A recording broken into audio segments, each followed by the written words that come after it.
Well, the election is just around the corner, and according to all the pundits, Barack Obama has it locked up. According to these people who have been following the election closely, he has an insurmountable lead over John McCain. This would mean the end of 8 years in Washington of the politics of fear-mongering and the politics of personal destruction. That in itself would be a good thing. But I keep having this recurring nightmare that come Tuesday, November 4th, something's going to go terribly, terribly wrong. First of all, maybe George Bush will create an international incident. Say, invade Syria? Oh wait, he's already invaded Syria. This is part of what needs to change, by the way.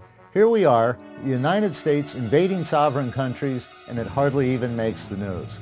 But don't underestimate George Bush. We still may have an international incident coming up to change the outcome of the election. Okay, hold it, stop, cut right there. Listen, I apologize. We were trying to do a Halloween-themed episode about a very important, serious subject in our usual Orwell was an optimist manner, but this is just too silly. Then there's all the voter suppression efforts by the Republicans.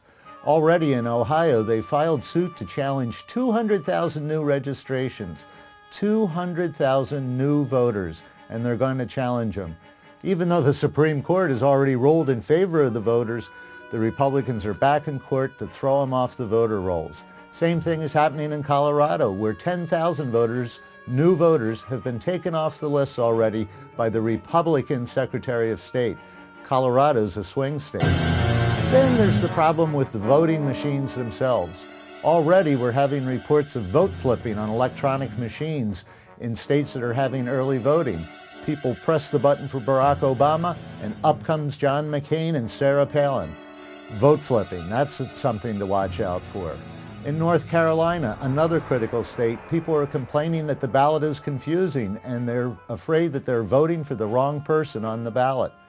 Then there's going to be long lines, a shortage of electronic machines. Anything can go wrong. Challenges at the polls. The Republicans are pulling out all the stops to keep all these millions of new voters from actually casting their votes.